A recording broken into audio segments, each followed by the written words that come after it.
and welcome to the SEO Podcast, Unknown Secrets of Internet Marketing. My name is Chris Burris, owner of eWebstyle. I am Charles Lewis, your Internet Marketing Specialist. Welcome back to another fun-filled edition of our podcast. This is podcast number 255. You see it right there, 255. If you're watching, you can actually see that on the screen right behind us. Yeah. If you're not watching, then you probably can't see it. You just picture us pointing at the number 255. As always, there is a tip from our previous podcast, and that is make sure to include social ads in your marketing strategy. Yeah, especially if your marketing strategy includes anything paid, whether it's paid or paid search on Google AdWords or Bing Ad Center or Facebook Marketplace, include social ads. What does that mean? That means you should be used, if paid search is in your strategy, experiment with Facebook ads, experiment with Twitter promoted posts, experiment on LinkedIn, because these sites have huge engagement. And if you've been doing a good job of branding already and being social, then you have a higher likelihood of getting your ads clicked by qualified people. Yep. Include social in your strategy. I like it. We are broadcasting live from Houston, Texas, and we are your friendly local neighborhood top position snatchers, where our mantra is, don't be a douche. Do not be a douche. It's not a good look. If you can, you have a device, please tweet now. On our screen behind us is what you should tweet. Yeah, you should be tweeting hashtag SEO Podcast. This is number 255. Be sure to tag us in it at Best SEO Podcast at eWebstyle. That way we can follow you back and do all of our social stuff. Right. Like if you just talking about. Yeah, exactly. Be social. If you've never listened to our podcast before, welcome. Enjoy it. We'll get to the meat of the podcast shortly. If you have, please do us one of four favors. Or four, not three, because it's four. One of them has three steps. Go on to iTunes, create an account, write a review. If you choose to, send us an email, podcast@e-webstyle.com, and let us know that you wrote the review. Hopefully you'll make that review 5 stars. Next, you can go on to iTunes. We just did that one. Next, we can go on to, my order's mixed up here on my little iPad. Go to G+. Now, normally getting to your G+ local page, first off, G+ local reviews, very valuable. Second, getting to your G+ local page can be a pain in the butt. We've made it incredibly easy. Easier than the way Google is letting us do it. Yeah. Even easier than that. Much easier. All you need to do is go to e-webstyle.com/Google Plus or / Google Plus or / G Plus or / G Plus. All of those will take you directly to our G+ local page. There, we do ask you to do three things. Yeah, it's pretty simple, man. First off, leave us a review. Hopefully it's 5 stars. That's most important. 5 Secondly, stars. after you leave that review, give us a +1 and put us in your circle. So that way, when you release stuff on Google Plus, we can get it. And when we release stuff on Google Plus, you can get it. So that's +1 us, add us to a circle, and write a review. Excellent. Next, you can go to our Stitcher account, and it's a Stitcher. You had the genius way to get to it the other day again. Go to e-webstyle.com and click the Stitcher link. That'll take you to our podcast. Just write a review right there. It is a web-based review process. It's not in your app, at least not that I know of. And finally, Facebook, facebook.com/ eWebstyle. eWebstyle is how you get to our Facebook page. There is a review process in Facebook page. You guys can find it. It's pretty easy. Not a big deal, and please give us a 5-star review. In fact, there's one 5-star review on our Facebook page that's saving me from getting a tear tattoo. Oh, I noticed you wasn't tatted up this morning. No tats. It's close though. It was close. And you'll realize how close it was after we read that review. If you are a PHP expert, a WordPress template manufacturer, debugger, implementationer extraordinaire, we'd love to hear from you. Debugger. We've got an audio resume process. All you need to do is call 713-510-7846 and submit your audio resume. We have a referral program. If you have a SEO client, you send them to us. They pay us. We pay you. It's pretty simple. Not difficult. You can get a free website analysis. Just go to our website. You'll find our free website analysis form. Fill that out. If you're in a hurry, make sure to follow that up with a phone call. A couple of people did that this week, so we will certainly take those calls and get to those web analyses when we can. And now for our favorite segment of our podcast, the Algorithm Cataclysm. You like that? Announcer voice? I don't know. That's I was waiting on you to say, "Are you ready to rumble?" Look, if we say that, we have to pay like $30,000. It's $1 million now. Well, he gets a meal ticket. Period. Wow. So this week's Algo Cat, man. So they did a Penguin 3.0 refresh. Okay. So understand that this is a refresh. It's not Right. an update. Right. Right. So an update usually indicates that they've made some adjustments. They added maybe some new ranking signals, things Right. like that. A refresh is different. A refresh is just let's run it again. So that way, anybody who maybe cleaned up their site, this is a Penguin update, a refresh. And so anybody who maybe removed a lot of spammy links, Right. who did some disavowing, who did those things that's necessary, then you're glad for this refresh because Right. you should see a boost in ranking. However, if you did not make any changes, or worse, you continue to engage in spammy link Bad building practices, practices yeah. and things like that, then you're gonna hate this refresh because you will be demoted. And so that's how I go cat this week, man. So Cool. I guess the gist of it is, look, if you get spammy link building and bad link building practices out of your strategy, Yep. they're just not gonna work. And continue to clean your site up. Check your link profile. Get friendly with Webmaster Tools so you can see what they think is good, what they think is bad, and what they're even seeing. So you'll know what you need to remove, what you need to disavow, or what you need to improve on. All right. Charles, thank you for that algorithm cataclysm. Thought I had to do the voice again. Won something now. You just won. Yay! I won! All right, a little bit of news. A company in the Silicon Valley was paying $1.25 per hour to employees they flew from India to here. And so, like, I don't know how you can be so obtuse that you don't realize just because you brought them here, you need to pay them according to the U.S. minimum wage, not $1.21 an hour, because that's what they make back there. Yeah. By the way, it also makes me need to renegotiate with a couple of our overseas subcontractors. $1.21. Wow, Now, that's really- and they had a hefty fine of Of course they did. $3,500. That was it. Yeah, I'm assuming they had to pay to get them back up to $8 an hour or whatever the minimum wage is, and it's in California, so I think that's like 8 times higher than anywhere else in the country. I think it's the same, but it feels like it's higher. Wow, that was a lame attempt at cheap labor. Yeah, bad.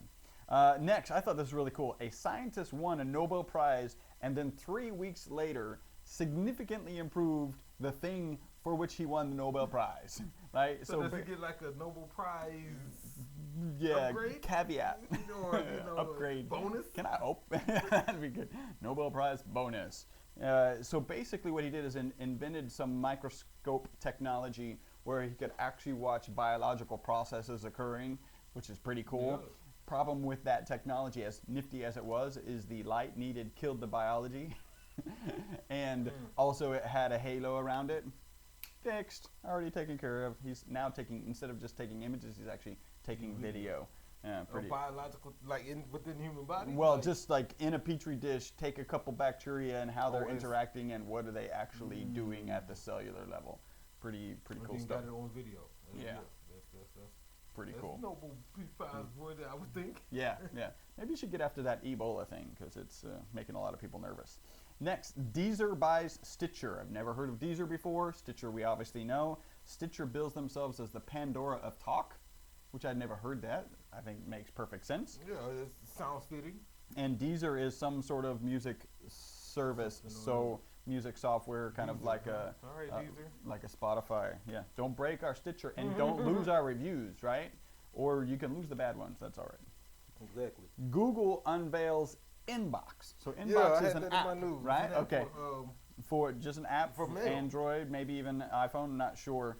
And this is on the heels of Mailbox being purchased by Dropbox. So apparently a It lot was of pretty cool from what I looked at. It's supposed to help you group emails different from the tabs they currently have, but more based on the content of your emails. yeah. So a section of all your bills, right? Because Yeah, you have bills makes coming sense, to email or itinerary and travel plans and things like that. So I already requested my invite. It's Okay. invite only. Oh, and so yeah. you have to request an invite and then they give it to you. And so Cool. I'll have to do that. I'll request one today too. I wanted to try that out.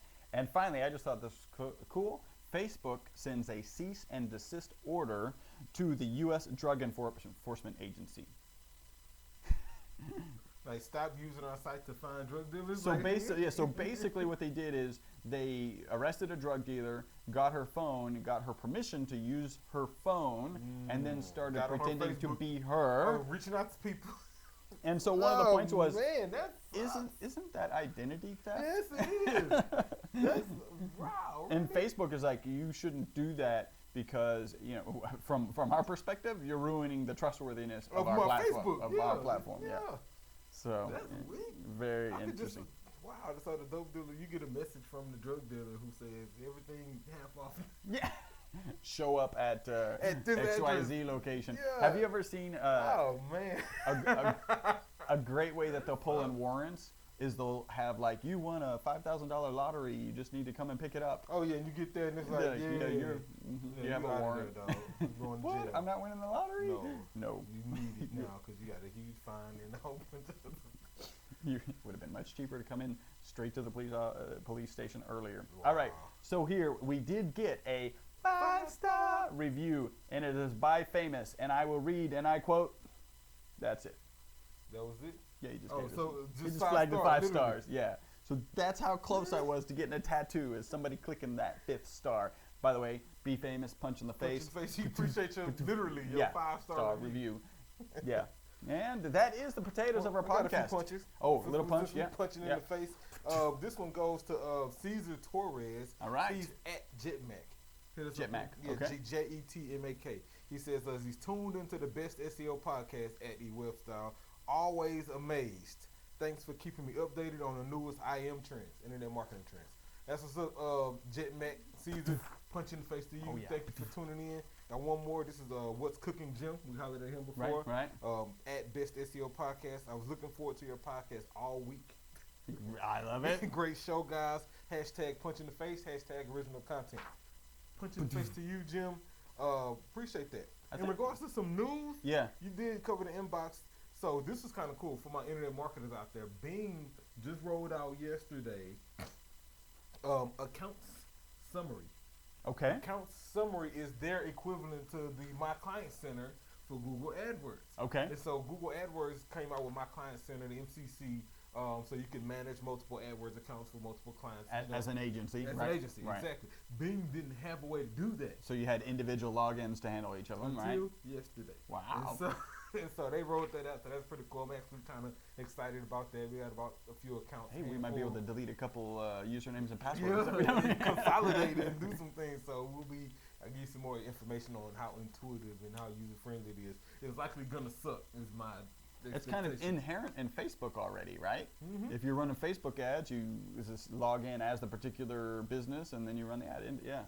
So they don't have like a separate section for it. Very cool. Yeah, so I'm excited about that. Oh, so dig this. Marin Software published some results from a study they conducted showing that smartphones and tablets accounted for 30% of all conversions for Google Ads. Okay. So 30% of all Google Ads, no matter where that ad was put out at, desktop, display network, search network, wherever it was, 30% of those conversions happened on a mobile device. Wow. That's huge. That is a lot. That's a whole bunch. You're absolutely right. So I wanted to bring this up. The quote that came from the guy who requested the analysis. I don't think he even requested it. He just called in and he was like, "Hey, I didn't want to really request an analysis." What did he say? He said, so I talked to him. He says, "Hey man, I listen to the podcast all the time, and you guys give away so much free and valuable information. I didn't really want to request a free analysis. I feel like I should be paying for it." Awesome. That is awesome. Yeah, so new product coming soon. Probably advanced website analysis that'll cover the SEO of your site and SEO on it. And then that's real talk. We just working on some stuff. Yeah, absolutely. Excellent. That is the potatoes of our podcast. Time to get into the meat. Speaking of website analysis, the perfect segue to today's content. So this punch in the face goes to Chris Silversmith over at Search Engine Land. Posted this article, 12 things to check in your local homepage SEO audit. 12 things. 12. It's a dozen. 12 things to check in your local. Yep. Homepage SEO audit. I'm glad you caught that. Yeah. There's several phrases that. Yeah, there's a lot that are pretty important. Exactly. And so he did a great job. And so let's dive right in. Number one, he says, "Shall we dance?" And he had the word redirect scratched out. Shall we dance? And what he's referring to is how many versions of your homepage do you have, right? Like, how many redirect errors are you getting? Do you have, I don't know, yourdomainname.com, yourdomainname.com/home, .com/index, .com/indexphp, .com/index_HTML. I've seen so many different variations of it, and that's what he's saying. And our thing is really one. Like, you don't really, if it must. Matter of fact, he went on to say, if your homepage must redirect, then you generally would want to do it only once, rather than multiple hops to the final URL. He also said you'd want the redirection to be affected through a 301 as well, and he's totally right. You really don't want it more than one time, but however you do it with the 301. My suggestion is our standard here, really internally, of what we've been doing with all sites we launched, is after the slash, that's it. Yourdomainname.com, nothing. Kind of like that review. Exactly, nothing. 5-star. Index, home, everything that is a home page is defaulted and redirected to nothing, and just keeps a cleaner URL, frankly. Number 2, evaluate the visible text on your home page. I thought this is a really good tip because a lot of times people don't consider the visible text on the home page. Right. When working on that home page, you get a lot focused on the look and feel, the design of it, the usability of it, and you don't forget about how much text actually needs to be text and not images and not graphics and not things like that. And so he listed out a few things that at the very least should be visible text on that homepage. Your business name should be visible text. The category or the type of business that you're in, that should definitely be visible text, meaning it can be scanned and highlighted. And probably has a keyword in it. Definitely. The name of your city and possibly the district. If your city's made local, like that. Specifically for local. Specifically for local. And of course your NAP, your name, address, and phone. All of that information should be there. What I'll add to this is copy. Right? He covered the basics, but we know that on your homepage, which is likely the most visited page on your site, it's worth it to have at least 200-300 words worth of copy. Just a couple paragraphs about why people are here, what they can find, with some keywords, sprinkled in the right way, with a proper header tag and all of that is necessary. More and more sites are reducing the amount of homepage content, and I get it. I understand why, but it's necessary. Number 3, evaluate your homepage title tag. He goes on to say, does the title contain the business name, the business type, and the main place you serve? It probably should, at least for your homepage title. Maybe on your internal pages and main target pages, you can optimize those with a little bit less information in the title. You want main keyword and probably company name, really it, or location. But on your homepage title, strictly the homepage title, I think he's absolutely right. Business name should be there.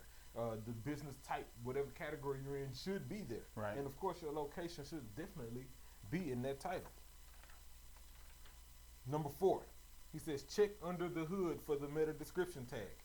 And he's right, especially on your homepage, because your homepage is likely the page that's going to do the most ranking. You want to make sure that you've identified what your meta description is and made it the default, and not leaving it blank and allowing Google to dictate what they're going to show in the search engine results page. Won't you dictate that? What do we say? It's the first opportunity for SEO is the search engine result page. Definitely. He gives some rules. He says don't waste the description text. It should only be about 155 characters max. He also says don't waste space on repeating your business name because it should already be in your title. He's absolutely right.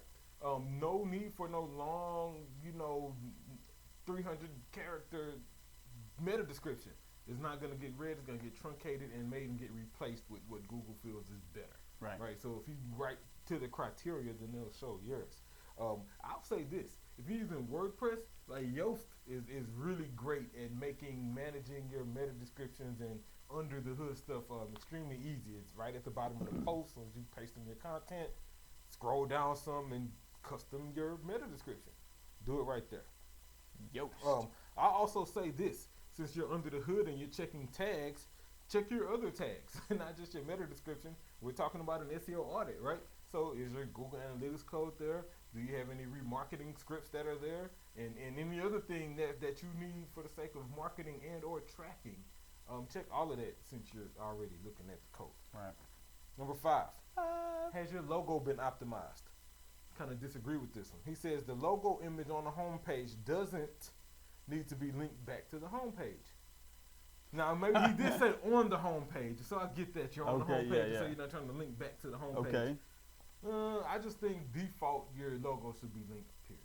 Yeah, so you've got like need and should, right? And so I would argue it's a need, actually, because people are used to, when you click the logo, you get to the home page. Like, that's a need. So what's his argument against that? Well, he's just saying just on the home page. So throughout the rest of the site, it should be linked.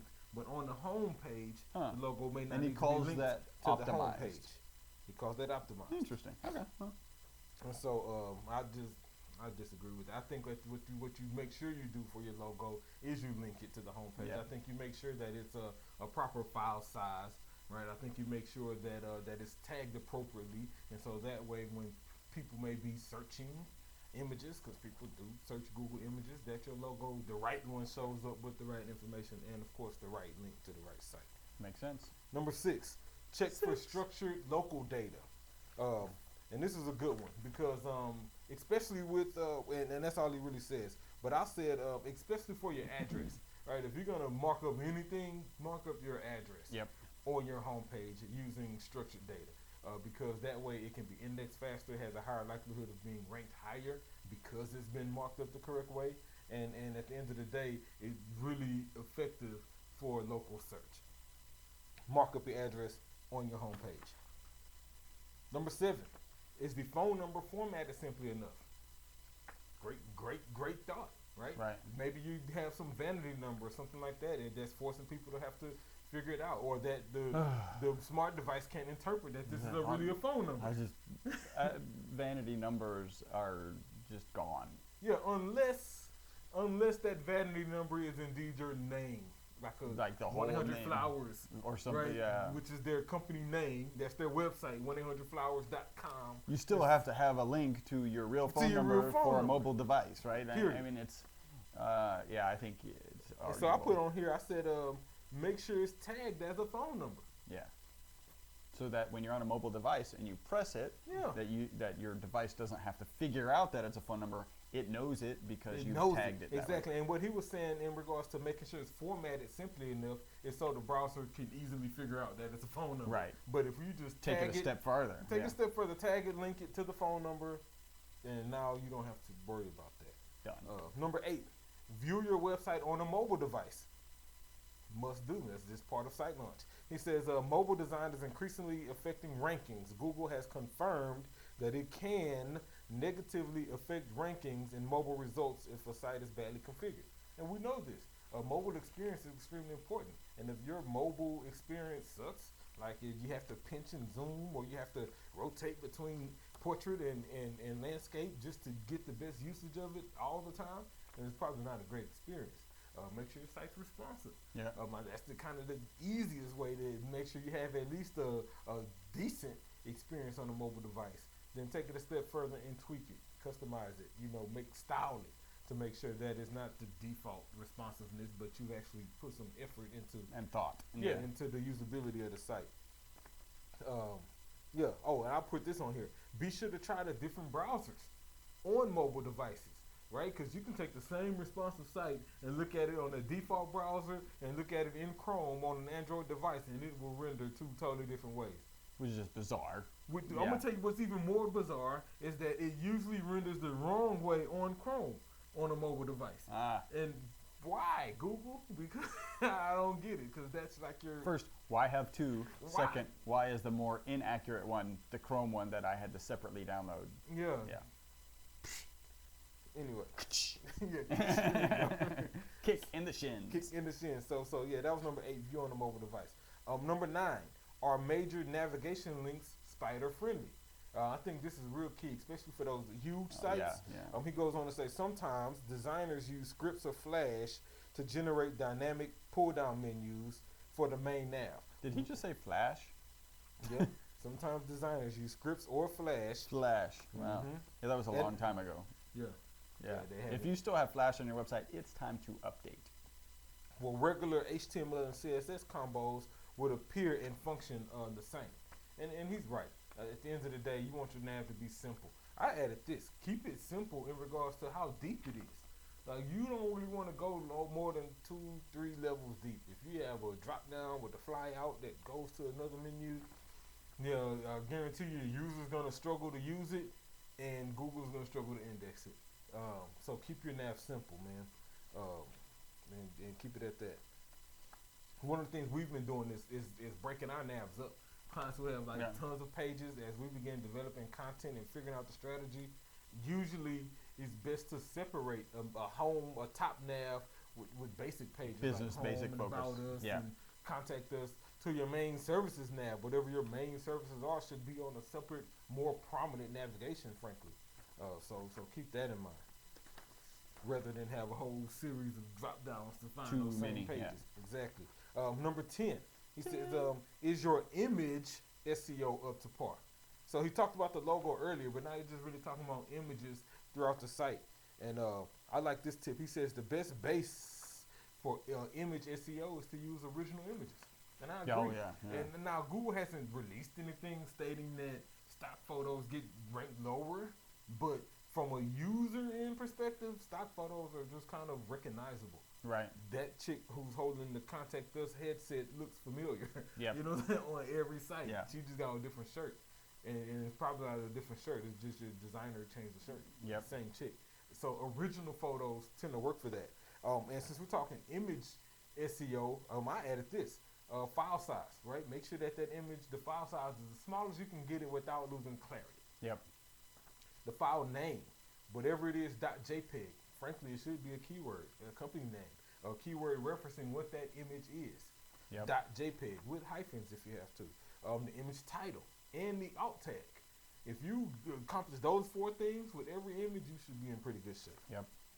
And just remember, in terms of having original images, we always talk about if you're providing a good experience to the Google user, Google's going to like you. Mm-hmm. So original images is a good experience to the Google user. Definitely. They will like you. And then what we even tend to do with most images, if possible, we make the image better by adding content to this image. Yep. Right? If we can give some sort of description or on the image itself, that just tends to take it a step further.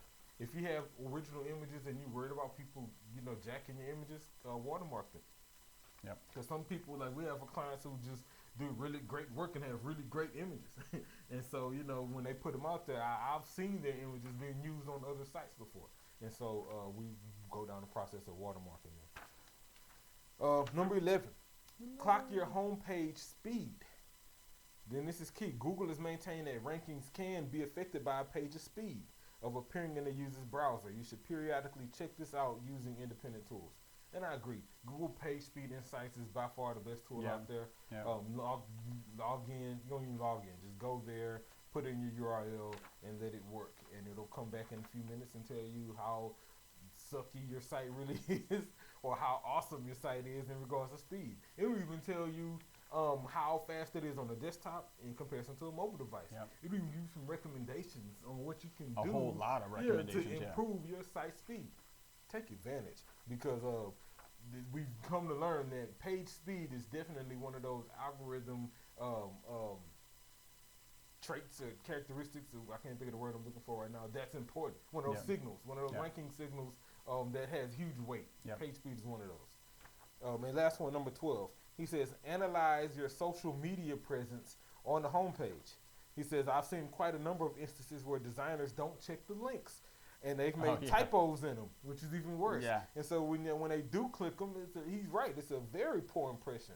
And you lose whatever page rank that you were trying to get is gone, because now those go to a 404 page. So check the links. And this is for my people who are buying things and using default stuff, and it's not custom. Don't just assume that it works, because what will usually happen is there'll just be links to that social platform's homepage. Right. It'll be a link to Facebook.com. Yeah. Or a link to Twitter.com, or a link to YouTube.com. Take the time and customize and put in your correct links and make sure that they're in the right way. Then I'll add this he didn't have, and this is our addition to this article. Check the CTA for your social. Right. A lot of times people have a link, for example, at the end of a post, and usually when it's a set of links social sharing links at the end of a post that's intended to share this post. Right. Share this on Facebook, share this on Twitter. But the link will be set up to follow. Right. And As opposed to share. As opposed to sharing. And then and vice versa in the sidebar. Sidebars where you usually want your follow, you have a whole bunch of icons and that there. At the end of a post, it's usually shared. And so make sure you're giving the right link with the right CTA and the right action. And I'll add this. Make sure that you look at your homepage from this perspective. Am I marketing Facebook and Twitter? Right? So you want to use those tools, but you need to make sure that the calls to actions, the strong ones, are not Facebook or Twitter or whatever, LinkedIn, whatever other social media that you want to get some delicious, all of those. Make sure you're not marketing their platform more than you are yours, because we all know if somebody goes off to Facebook, they may never come back. Yeah, they're not. And so, you want to make sure, you want to make sure that there's a fine balance between keeping them on your site and then just getting some social engagement versus pushing them off socially and potentially losing. And that's why I co-signed Charles was talking about at the end of the article. They made it through the article. A lot of people are going to read the first paragraph and not the rest. The people who do get to the end probably liked it. And so now is a good time to have a strong, don't just have Facebook there. Hey, if you liked it, say it. If you like this, share it on Facebook or whatever. And then you format your plugin or whatever you're using so that they can do it from there without necessarily redirecting them all the way to Facebook. And I'm a big fan of these websites where it just scrolls into the next article. That's phenomenal. I really like those. Who was that? Punch in the face to that Chris. That was Chris Silversmith, man. Great article, dude. We'll share that and punch that. All right. So I got some what news. Got word of the week. Word of the week this week: URL tracking.